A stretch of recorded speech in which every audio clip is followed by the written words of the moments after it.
गोर लगै छियो हे माय बहिन सब। हमरा चैनल पर अहाँ सबके स्वागत है। हम मिथिलावासी सामो के गीत सुनाबै छी, नीक लागत तऽ हमरा चैनल पर सब्सक्राइब कऽ दे, वीडियो पर लाइक कऽ दे।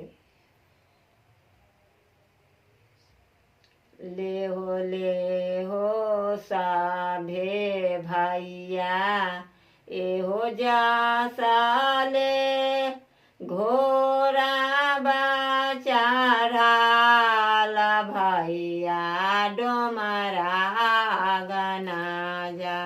घोड़ा चढ़ाला भैया डोमरा आगना जाय। ले हो डोमरा भैया एहो जा साले हमारो बहिनिया के सामोजो को डलवा बीनी दे।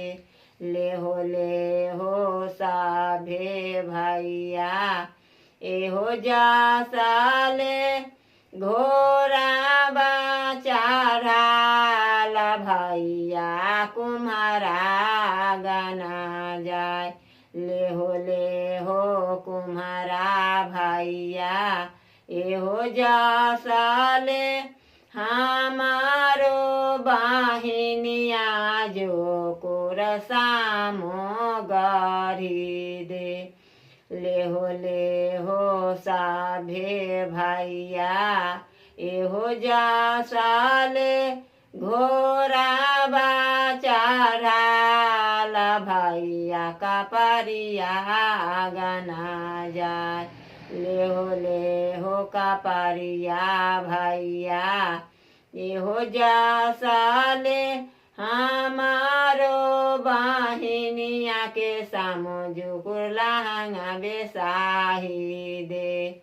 ले हो साभे भैया एहो जा साले हमारो बहिनिया के सामोजो लहंगा बेसाही दे।